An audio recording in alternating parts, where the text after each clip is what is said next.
ပစ္စည်းအရန်ကိုမှလေပြက်နေတာကြာပြီဖြစ်တဲ့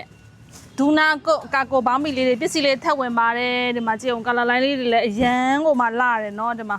ဒါမျိုးလေးတွေနော်ဒူနာကိုဆိုတာလေဒူရဲ့အနားလေးမှာဒါမျိုးအကွက်လေးပါတာပါရှင်ဒါမျိုးဘေးနှစ်ဖက်အိတ်ထောင်လေးနဲ့ဒီနားမှာကျတော့လေစတိတ်ကာလေးကတ်ထားပေးတယ်ခါမြော့ပြအကြီးနဲ့သွားမယ်ရှေးအိတ်ထောင်ဒီဘေးအိတ်ထောင်လေးလည်းနှစ်ဖက်စလုံးပါပါတယ်ပေါ့နော်ချုပ်ရုပ်ချုပ်လာအမြင့်လိုင်းလေးနဲ့လာတယ်ဒါလေးတွေကိုလေမေမေကလေပေးစေးပေါ့နော်ငားတဲ့စေးဆိုရင်ဒါလေးက6900ကျပ်ထက်နဲ့ပေးထားတယ်ကာလာအစုံပါမယ်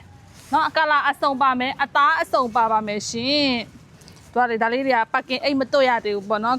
ပတ်ကင်အိတ်လေးတော့မင်းတို့တစ်ထည့်တစ်ပါကင်လေးနဲ့ထည့်ပေးဒါလေးကပစ္စည်းကအခုမှအသေးရောက်လို့နော်ဒီမှာကာလာဆိုရင်ဒါမျိုးအစုံလေးပါပါတယ်ဒီမှာအနက်ကလေးတွေလည်းပါတယ်เนาะဒါမျိုးလေးတွေပါတစ်ထည်မှ6900ကျပ်ပေါင်ချိန်နဲ့ပြောမယ်ဆိုရင်လေပေါင်ချိန်လေးကလေ100လောက်ကနေ150လောက်ထိတော်မယ်